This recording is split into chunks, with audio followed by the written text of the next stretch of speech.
Hello and welcome to today's KDP University's At Home with Savannah Frierson. I'm Trisha, and for the past 5 years, I've moved around Amazon's books teams, learning the business so I can share it with authors. Prior to coming to Amazon, I worked as a graphic artist, project manager, and educator. I'm privileged to work on the KDP University team, helping authors use the KDP website to make the most of their author journey. But we're here to talk to Savannah. Award-winning USA Today bestseller of Own Voices romances and mainstream fiction, Savannah J. Frierson authors stories that are full, happily ever afters for readers who believe transcendent love is worth the wait. A Harvard University graduate, Savannah completed her first original work, reconstructing Jada Channing, as her senior thesis, earning the 2005 Dorothy Hicks Lee Prize for Most Outstanding Thesis concerning African or African American literature. Author, editor, formatter, and consultant, Frierson depicts characters who find empowerment through love and shows vulnerability as a strength to be embraced and celebrated. Dedicated to increasing Black women's representation, she has also spoken at several book fairs, including the South Carolina Book Festival and Charleston's Black Ink African American Book Festival, as well as book clubs and radio shows. Welcome, Savannah. How are you doing today? I am all right. How are you doing? Thank you for having me. Thank you so much for joining us. Really appreciate it. Thank you again for having me. This is exciting, and I look forward to the conversation. Good, good. I always love to start out with a little bit of history. So tell me, when did you decide that being an author was something you wanted to do? Junior year in high school, when I should have been studying for an AP literature test, and I was not.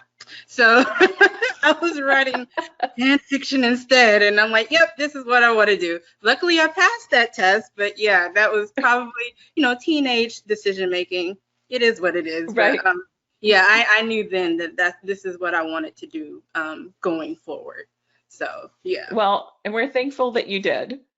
Yay. I've been really lucky to work with you for 2 years on the Charleston Black Ink Book Festival. We're both in this area. So we're both in the Charleston area, right? Yes. Low country, yeah. South Carolina. Right, which is currently a little bit flooded with because we are low and it's raining constantly. Yes, the South is getting it. I mean, between all sorts of just weird things happening in February. Just my heart goes out to especially the folks in Texas. But agreed. Yeah, it's something is what we'll just say about that. But there you go. I haven't really been outside, but this morning it was thundering, and it's just been a very weird weather pattern for. It feels very summery, is what I'm trying to say, and it's February, so right. Yeah. Agreed. And you're very active in the Low Country book scene, so big into promoting and giving back to other authors. Yeah, I try. I know I can do better about it, but I definitely try. I do some events with Turning Page Bookshop, which is literally down the street from me, with Belinda Miller, Black owned, female owned. So, shout out to her. And just working with, so the Black Ink and African American Literary Book Festival is housed under Charleston Friends of the Library, and I'm also on the board, but I was part of Black Ink before I was part of Charleston Friends of the Library.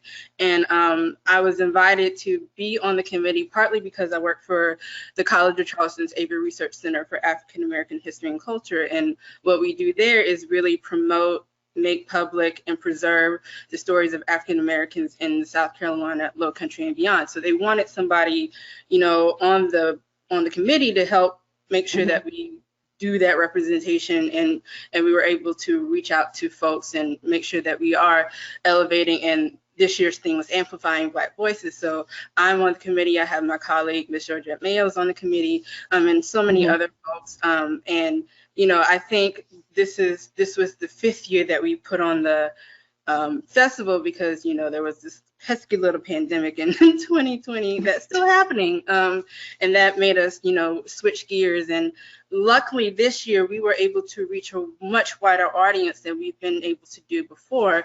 And you know, I will say that I've been able to reach out to folks that have either helped me personally in my authoring journey, or folks I've met on the way on my authoring journey. And I was able to ask them, you know, it was exciting for me to be able to ask other Black creators, Black authors, Black publicists, Black, you know, just folks who are really about making sure that Black voices are amplified, Black stories are told by Black people for a mass audience. And they were very gracious with their time to speak and present at the festival. So, you know, thank you to them again, and just thank you for all the folks who came out. It was Martin Luther King weekend, so the 14th through the 16th of this past January. Definitely shout out to Kwame Mbalia. He was fantastic as the keynote. And also, again, thank you to Amazon KDP for doing a workshop to help, you know, enlighten our authors who were participants, and not just the authors who were participants, but maybe even the aspiring authors who might have been participating as attendees at the festival. And hopefully they got really good information. I'm sure they did, and are able to actually implement that going forward. And I think that that's so important. You touched on a lot of amazing, amazing things that I'd like to unpack.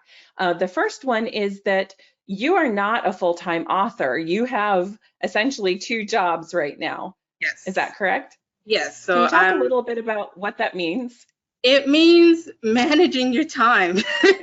I am still working on that, but it definitely means, you know, learning how to, if at all possible, see how your jobs can marry, or they can support each other, not just, you know, quote unquote financially, but just in terms of drive and mission, you know, like your self mission. And I've been very lucky that any job that I've had since graduating has been in alignment with what I would like to do as an author, or just working in the publishing space. And actually today, in this evening, I'll be doing a book circle, the Dr. Consuelo Francis Reading Circle, to talk about Trolling Nights, which is part of the Avery Research Center. So, you know, Avery Research Center has been very supportive of me, not just as an employee or a colleague at the College of Charleston, also as an author who is also trying to amplify Black voices and Black stories. And Avery Research Center is very good about, you know, supporting other authors and other creatives in the Low Country, beyond the Low Country. So I've been very lucky to work at a place that is supportive of their employers, their colleagues' pursuits outside of quote unquote work. But I feel like it's just, like I said, I've just been lucky that everything has been able to marry and progress forward. So yeah. So how often do you publish? Do you release new books every year, every 6 months? What does that look like? I used to publish far more frequently than I do now. But I think last year I was able to publish 2 new publications. So I published All Mine, which was a follow-up to Be Mine, which was a polyamorous romance that was set in Charleston, and I love those characters. And then I was able to be a part of an anthology called Love All Year, and I wrote a Juneteenth romance based off of descendants of characters that I wrote in a previous novella, which is called Go With Your Heart. And then I re-released Trolling Nights because I originally released it in 2009, and I wanted to revisit those characters, and so I republished it again in September of 2020. So that was 3. This year, I'm not sure how many I'll do because I'm just not sure. So, which is probably not what a lot of indie authors say, but I'm in the process of working on different projects right now, so I might just be putting the output on hold for 2021 and revamp, go for it again in 2022. And I will say to any authors, this might sound counterintuitive, but it is okay to take a break because I know we do a lot of output, a lot of work, but sometimes you really do need to give your brain time to just relax and settle and let those new characters and new ideas kind of have time to breathe, so you can hit the ground running. But that's where your marketing comes in to help keep your name and your stories top of mind, and your backlist. That is where the power of the backlist definitely comes in. So let's talk a little bit about that, the marketing. So what is it that you do when you market a book? What is your strategy? So my strategy changes. It definitely changes with each book, which is probably not the greatest thing, but I think, for this year, or with the last book with Trolling Nights, I did, ARC review sites, I did newsletter swaps, I did sending out ARCs to my own readers, to hopefully that they can leave, honest reviews with their social media networks, on other book sites. But what I also did that I hadn't been doing before was having scheduled social media posts about the book. So I would have a graphic, and then I would have excerpts from the book. Before I even had a book, I had a landing page where folks could go and maybe, download an excerpt of the story and put themselves on a mailing list, so that when the book comes out, they have more information. They get, early access to a book, or early access to a short story that I wrote in relation to it. So this year was very much about making sure that I put the book in front of my my followers on social media and my readers on my newsletter often enough that they knew it was coming, and that they knew to be excited about it when it dropped in September. Other folks have far more sophisticated marketing plans, but what I would say is, definitely make sure your budget matches your marketing plan. So, don't worry so much about what other authors might be doing. They might be doing, massive book parties and all.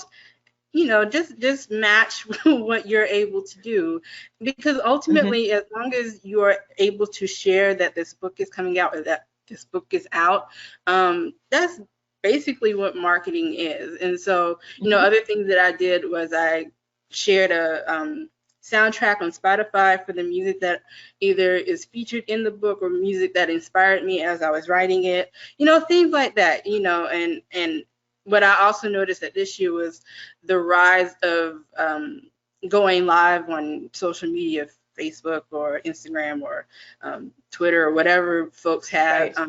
I didn't do that so much, but that is, and the great thing about that, though, is that I've seen other authors start to invite authors on their platforms to have those conversations. I did have a conversation with a fellow author who is a podcaster, Angela K. Austin. She has a show, so I was able to do that, and then I did some other podcasting, and I'm very appreciative of those opportunities. So, this is a really great time to collaborate with your fellow authors, and even, if you have mega readers that that contact you and you have a great relationship with, reach out to them and see how you guys can collaborate also. So I've been very lucky that I have such a great group of author friends and wonderful readers and supporters that have invited me to their platforms and allowed me to share my work to their audiences, and hopefully, their audiences would be interested enough to, check me out and see if they like me as an author and as a person. Right. I think you talked a little bit early on about an ARC, and I just want to explain that an ARC is an advanced reader copy. Yes. So sometimes you'll share advanced copies with, some people call them beta readers, or other people within the social media realm so that they can share it with their audiences. Right. I think that's a great idea and a great call out.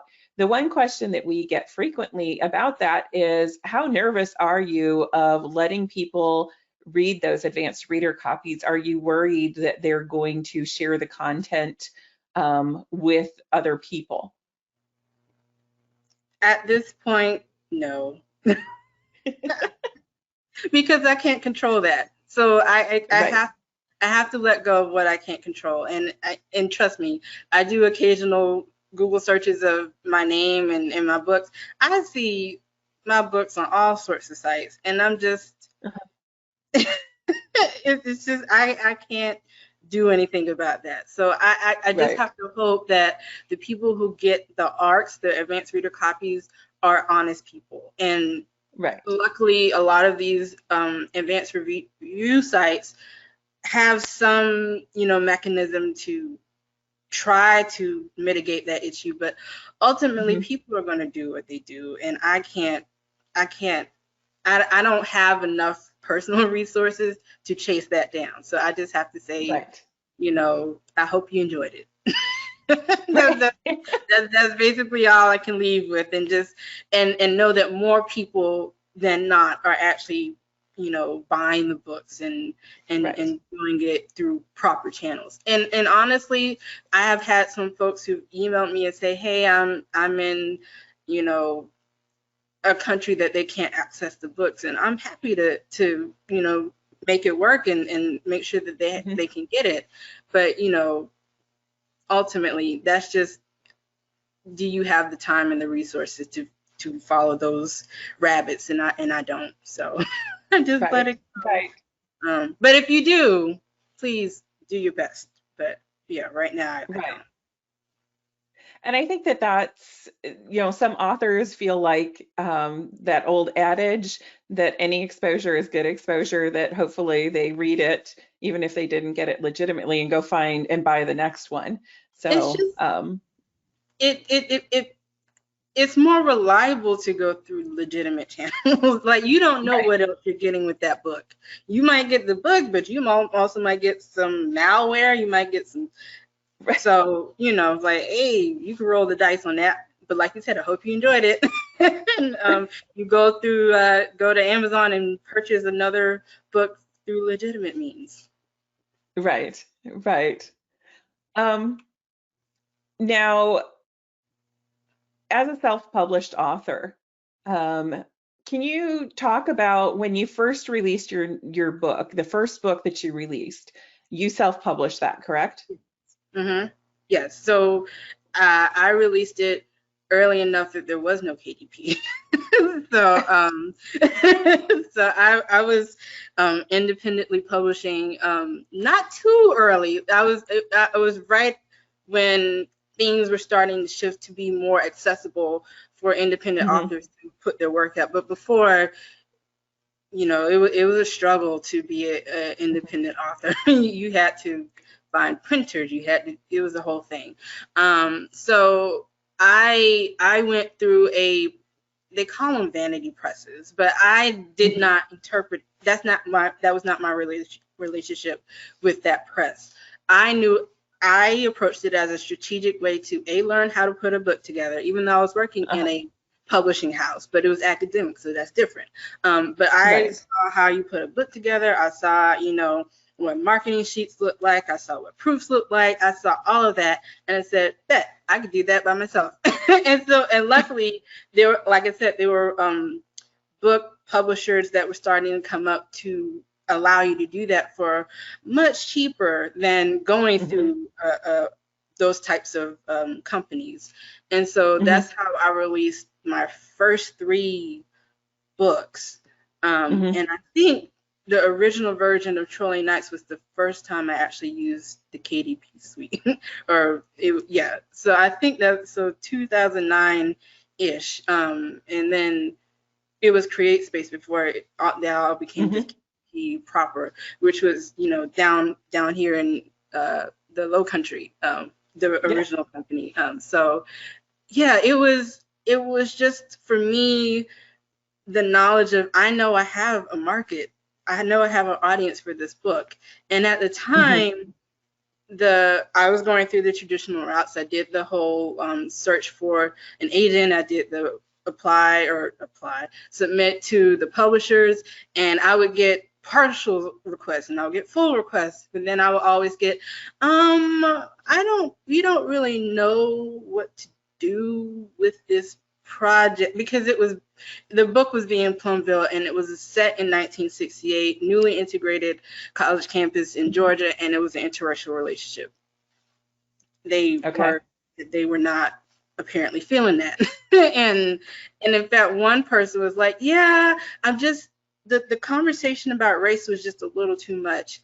And I was just baffled, because we were in the like full manuscript stage or the partial stage. So I'm not sure if folks know, but when you submit to an agent, you have to have a query letter that talks about what the project is, that talks about who you are and why you're the right person to write this story, all of that. So it's not like the race aspect of the story was a surprise. So I was just like, wow, okay. And that literally, it was that email that said, yeah, I'm gonna go ahead and just independently publish this and wait for everybody to catch up. And lo and behold, that's how I got my agent. I was good with independently publishing. I wasn't submitting anymore. And then my agent reached out to me and said, yeah, can I represent you? I said, sure. I mean, I knew her separately, but it was just, and I tell this to other authors who ask me, how did I get my agent? I said, this is not the normal way to get an agent. I was very lucky and very blessed. But like I said, I knew that I had a product. I knew I had a book that could resonate with the market. And so ultimately, independently publishing is just telling yourself yes when other people will tell you no. You don't have to accept no. And the other good thing about independently publishing is that some books are just better to hit the market with independent means. Other books work better with traditional means. That's the lovely thing about being a hybrid author, which is what I tell upcoming authors, please try to be hybrid if at all possible, because you want to know how to get your books out there by yourself and not be so heavily reliant on traditional publishing, because the gatekeeping is very real. And for marginalized authors, I mean, the numbers are just not in our favor to be able to tell the stories the way we likely would want to tell them full out. So it's very good to have as many avenues to the market as possible. And so with independent publishing and traditional publishing, you have the best way to get there by any means that you can get. Right. That control. I think that you're speaking about that control that you have. And to your point, the saying yes instead of listening to the no's over and over again, because as you found out, there's an audience out there for your content that you're writing. And it's a very appreciative audience and growing.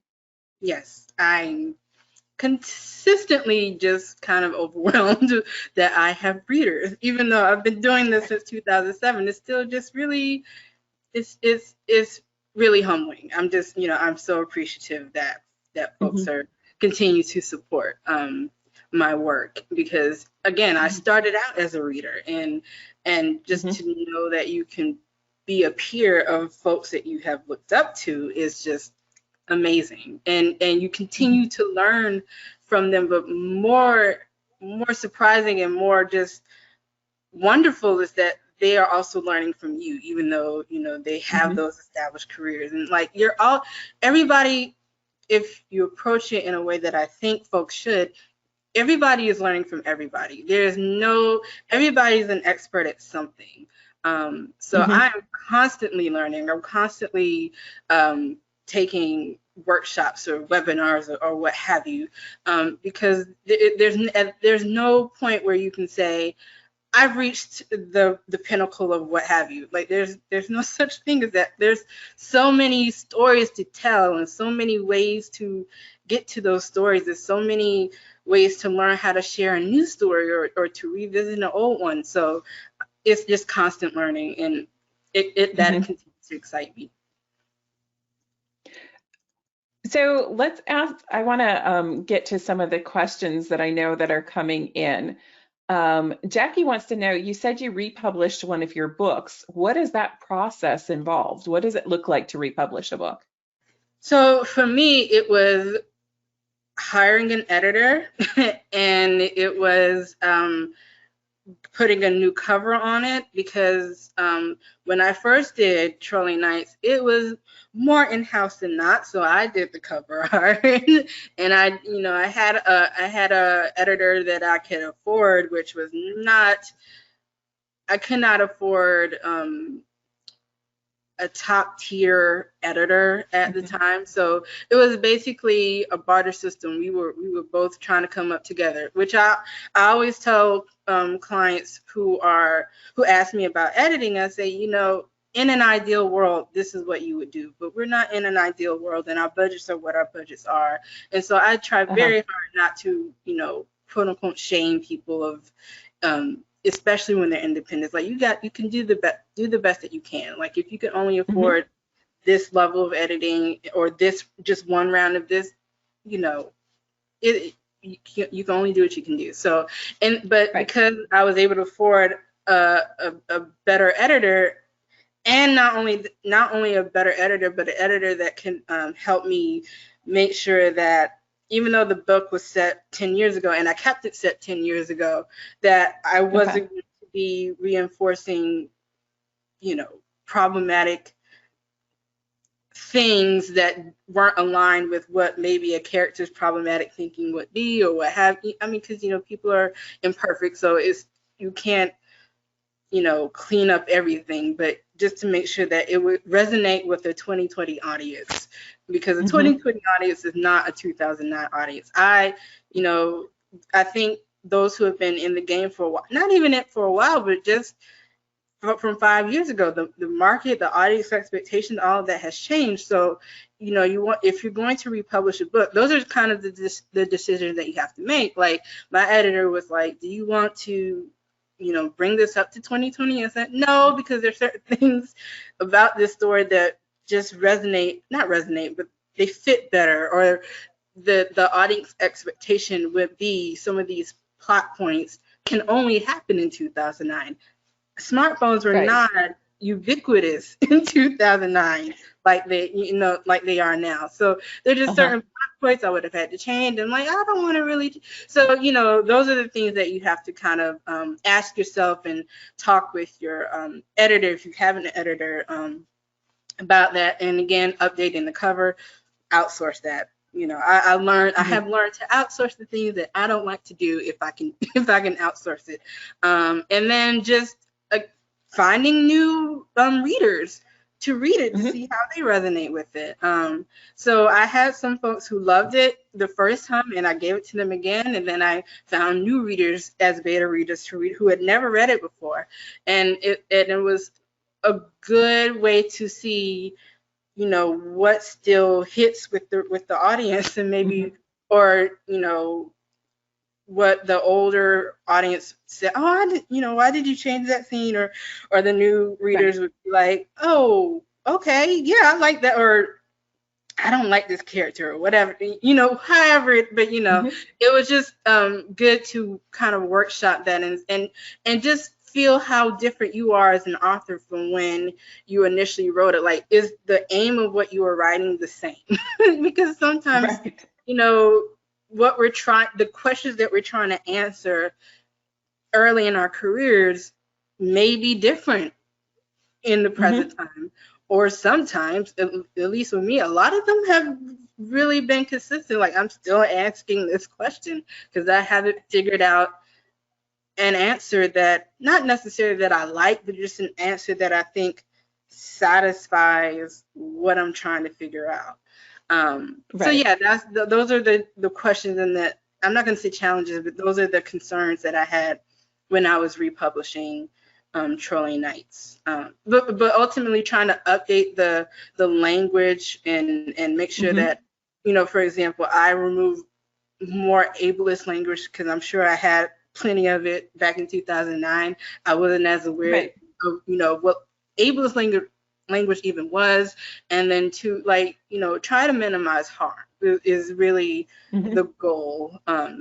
You know, all the characters are not going to be perfect, but definitely through whatever I'm trying to write, I want to minimize the harm as much as I can, and also like make sure that I'm accurate if I'm writing characters that whose identities I don't share.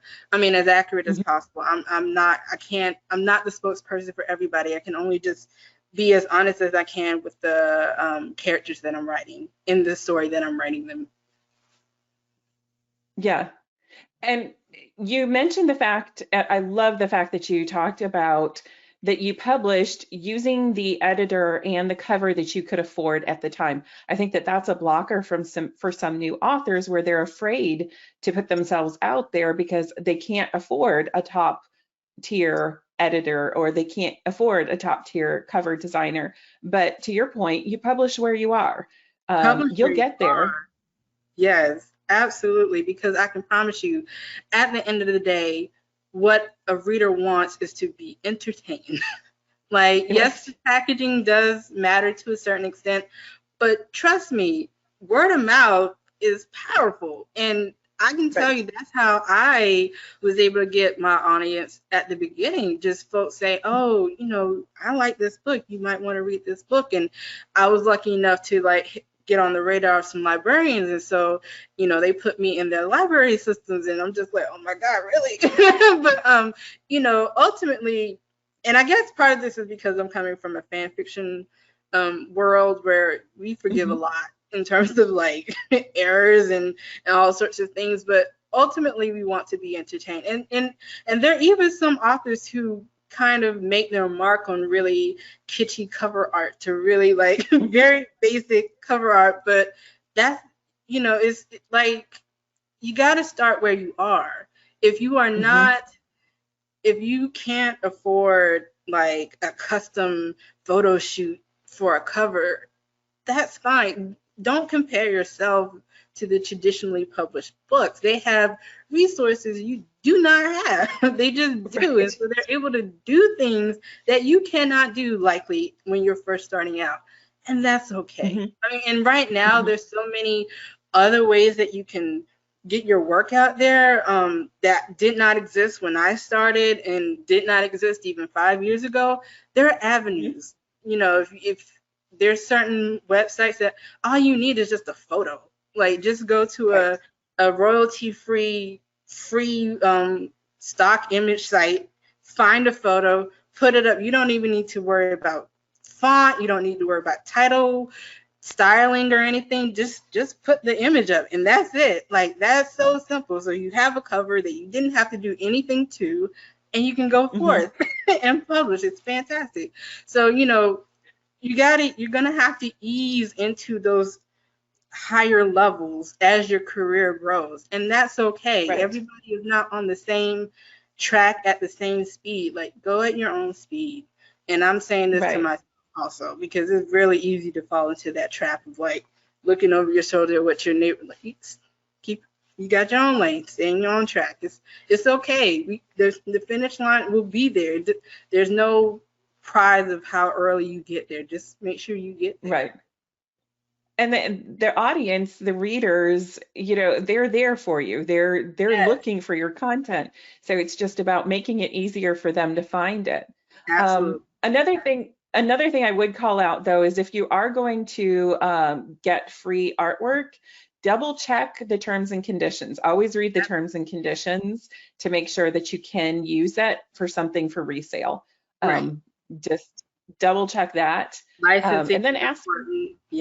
And that means don't go on a web search and just pull an image down. Don't do that. That's no. Go to one of those stock image sites. Those have pretty clear terms and conditions about, because so there's a difference between personal use and commercial use. Some you can only use for personal, and some you can use for commercial. Definitely make sure you read that and then go forward. But that's what I'm saying. Royalty free is generally a good place to start, and then definitely do further research. But no web search images. Just no. Yeah. So we talked before today's session, and one of the things that I wanted to make sure that we cover and talk about is the fact that writing is different than publishing, and publishing's a business. Writing's that passion, that art, and then the publishing is a business. Can you talk about what that means to you and why there's a difference, why you separate that? I separate that because I have to switch gears in terms of how I think about my work. So when I'm creating, yes, the audience or the future market is important, but I'm focused on the craft, I'm focused on the characters, I'm focused on the plot, I'm focused on the actual creation of the story. And so, yes, there are people who might say, make sure that the audience is there, but I mean, I guess what I would just say is that I'm very much in the Toni Morrison way of writing. If I write a story that I want to read, so ultimately I'm the first audience. So if I don't enjoy it, I'm probably not going to be super excited about sharing it, even though honestly this might be a great story for the market. But I can't worry about the market because I don't know those people, personally. And it's also easy to get away from the story that you're actually trying to tell by tailoring it to a market that is mercurial at best. So, I'm not saying don't write to trends, because there is value in that. I'm not saying that at all. But I'm also saying that if you have a story that will not leave you alone, please write it. Please. Like, maybe it doesn't come out immediately, or maybe it never comes out at all. But there's a reason why that story fell in your heart, and you need to write it. So that's that. And then after the story is written, that's where I really ramp up so what is the budget for the cover art? What is the budget for the editing? How many editing rounds am I going to do? Like, all of that is investment in the book before I even know if that book will make a return on that investment. So I have to think about it that way. I can't think about it as, oh, I'm spending money for X. Like, no, I'm investing in this book. So hopefully when it hits the market, it's going to resonate with the audience that it's supposed to. And hopefully that audience is a big audience, or it's a sustainable audience. I'm not even going to say big, because there are smaller audiences that are super loyal and just you want a resonant audience. Size is nice, but you want a resonant audience. You want an audience that will come back to your work again and again and again. That is how an author sustains a career. So I'm thinking, so after the book is written and done, I'm thinking now of, okay, marketing and distribution channels and publicity and all of that. That's not writing anymore. The writing is done. So now it's the business part of it. And so that's why I think those are two separate entities. It's kind of like that joke that is like buying a book and reading a book are two separate things. So to me, it's like writing a book and selling a book are two separate things, even though all of that is under the umbrella of publishing. But they're two separate activities for me. Right. And I think finding people to be on your team and support you and help you with that process, if there's something in the business aspect that you're not strong at, going to different events and learning, as you talked about, constantly learning the business is important to help you with that publishing, building that brand, finding those readers. Absolutely. So, that's how you can find a cover artist. That's how you can find, reliable editors. That's how you can find, new, marketing channels that you can access. Or that's how you can find other authors who can put your book in their newsletter and share it with their audience, and vice versa. Like, we're all connected in this. I naively thought when I started out, it's like, the other reason why I wanted to be an author is because I could be renowned and nobody would have to know who I was. Yeah, that is not a thing anymore. And I will say, I felt some kind of way about it. In my mid-career, it's like, dang, I thought I could just write and be secluded and then just send the book out and I could, no, you have to be forward facing. And I'm still working through that. But you're not, the writing, you don't even really have to do the writing alone either. There's so many, author write-ins now, and so many communities where you're literally on a computer with your camera on and folks are just typing. They're not even, they're just click, click, click, click. And then after the sprint, it's like, how many words did you write? And then folks like, or, I didn't write anything. I just could not even get it together. But you have a community to help you get to the next stage and get to the next stage. And so it's not as solitary as it was, and you don't have to feel alone in this career. I mean,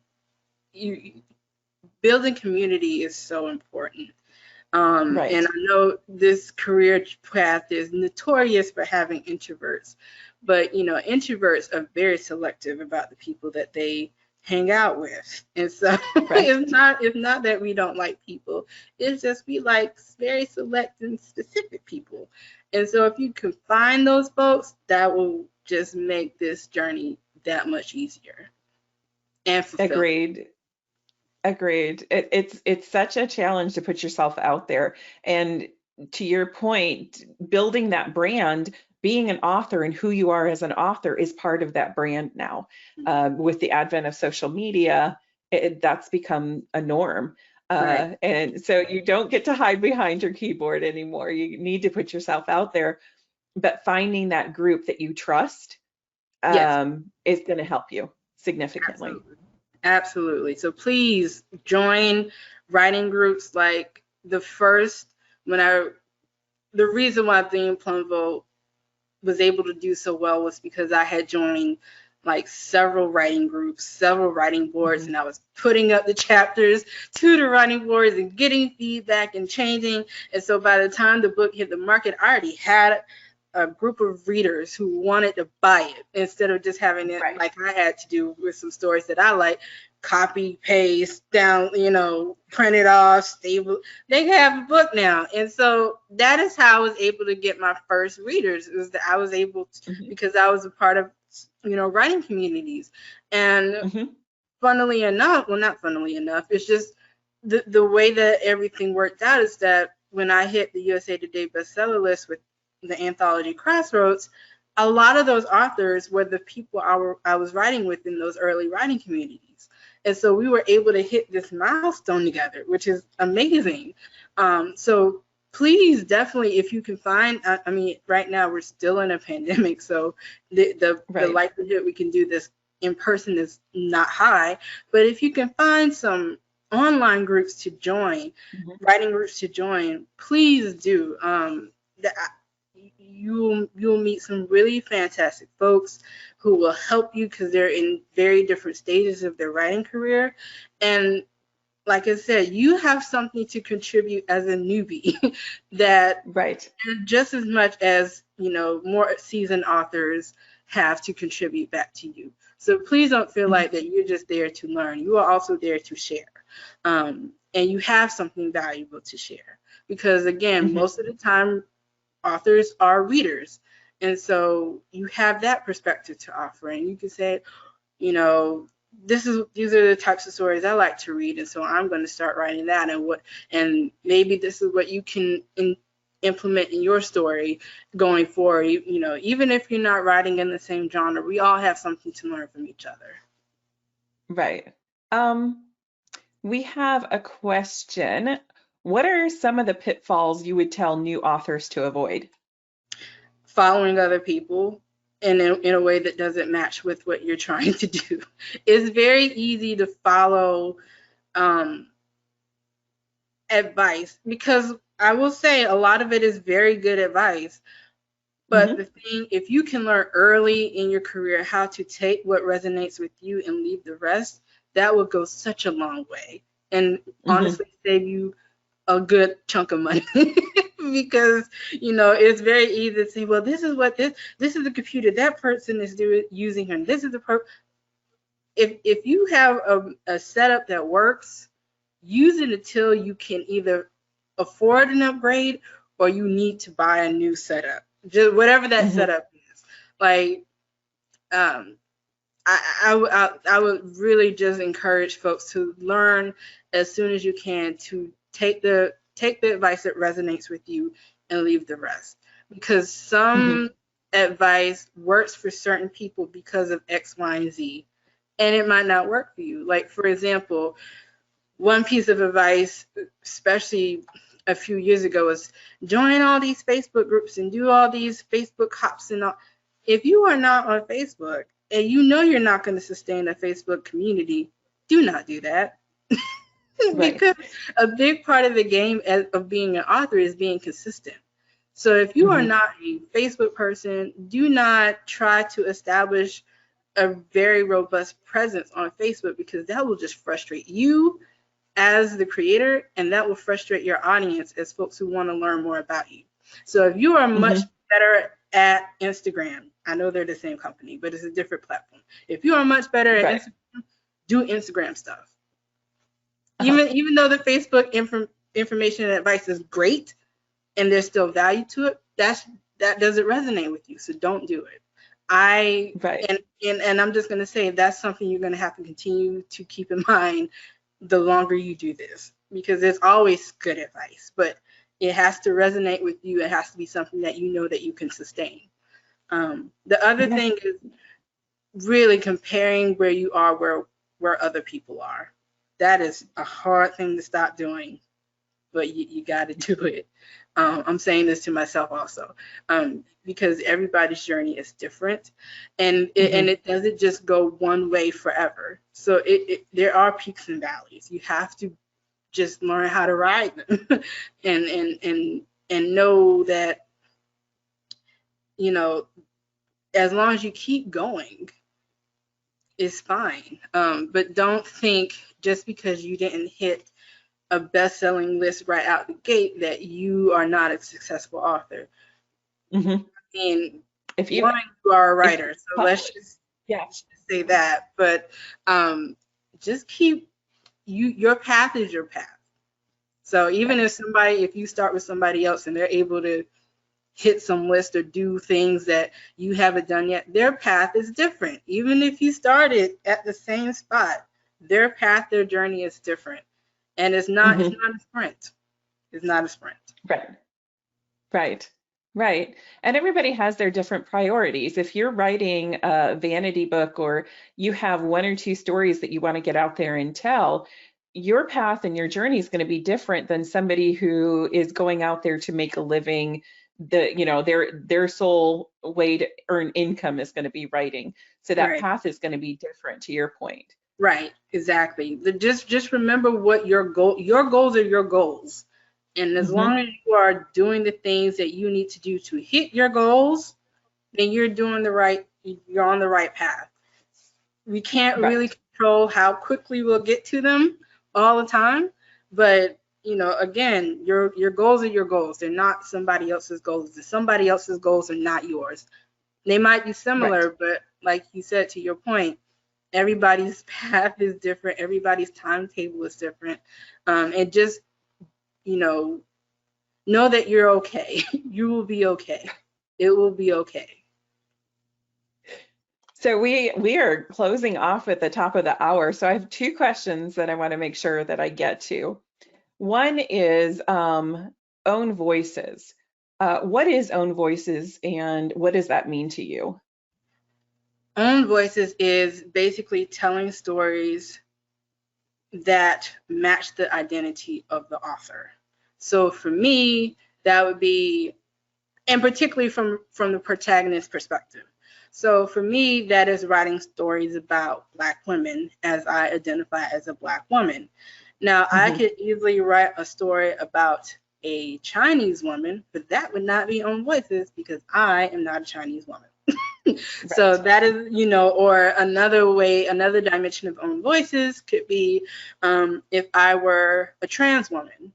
and I wrote a trans woman character, and that could be Own Voices. But I am not a trans woman character, or I'm not a trans woman. So if I wrote a trans woman character as a protagonist, I cannot call that Own Voices. So that's really what that means. It's just to let readers know that this author shares at least one major identity with the protagonist that they're writing about. And so they're going to be speaking from an experience that is authentic to the character that they're writing about. That's what that means to me. It's not saying that folks can't write stories, but this is another conversation that we can have later. But it's really just making sure that folks know that, especially for marginalized people, they are writing stories about themselves for audiences that look like them, primarily, probably. I mean, at least that's the way it is for me. And so it's a signal for readers to know that this person shares that identity with their protagonist, primarily. So, yeah. And I think that that's important as we amplify marginalized voices, is to make sure that people can find that authentic voice. Right. Because, there was all sorts of controversy about stories being elevated that were written by folks who did not share those identities over the stories that were written by folks who did share the identities of their character. And that's the tension, that's the controversy, that's the why. Why are people able to write stories because the reason why that's a problem is because folks who do not have those life experiences are now put on that level of being an authority. And it's like, you're not, because you don't live this experience. And so, it's the imbalance of accessibility to a wider market. Folks who are do not share those experiences, who do not share those identities, get to be placed on the same level or above as folks who do, who are trying to share their stories themselves, reflected in their work. And publishing we need to work on that. I mean, publishing at large just needs to work on that, because I don't want to say that folks can't write the stories that come to their heart, but it continues to be frustrating that folks who live their experience cannot even be put or considered experts in their own experience as they tell their stories. Right. And this is not saying that we shouldn't include diverse voices in books, but more that we need to recognize when the voice is authentic. Right. Like when we share, I just think people who marginalized voices need to have the same access to audience, same access to marketing, and same access to publicity when they're telling their own stories as folks who are not, who again get to be put front and center and considered experts because they did research. And like, what is better research than actually living the thing? Right. Agreed. And thank you for sharing that. I know that that's a somewhat difficult topic to talk about, so I appreciate you sharing that experience with us. Yeah, I mean, that's what I talk about. All right, so let's end with, what is your best encouragement to newbies in the writing and publishing industry? My advice to newbies who are writing is to write. I mean, it's really that simple. It's to write the story that comes to you. All that other stuff you could work out. That's what editors are for. That's what, beta readers. But like, you can't publish anything if you don't have something written first. So definitely write the story that comes to you, and worry about the rest later. If you're too busy trying to future-proof whatever you're writing, nothing's going to get written. And then therefore, if your goal is to be a published author, you have no product because you haven't written anything. So my biggest advice is just to write it first. Just write it. Just write Uh-huh. it. That's Right. often the hardest thing to do, but just write it. And know that you are a writer regardless of if this book ever sees an audience beyond yourself. Mm-hmm. You are a writer. You are an author. Right. The size of your readership does not dictate your ability to say that. Mm-hmm. Exactly. Exactly. Thank you so much. I appreciate you spending your morning with us. It's always a pleasure talking to you. I have so much fun with our conversations. Thank you for having me. This has been very wonderful and a great way to spend a very dreary-looking Thursday morning. Yeah. But again, thank you so much. Thank you to Amazon KDP for having me. Yeah, I hope that this conversation gives some, especially some aspiring authors, some really good advice, and folks are able to reach out to me at SJF Books on Twitter, because that's typically where I hang out. So yeah, feel free to DM me, and happy writing and happy reading too. I'm excited that I Absolutely. Well, and yeah, I'm going to echo exactly what you just said. As always, happy publishing, everyone.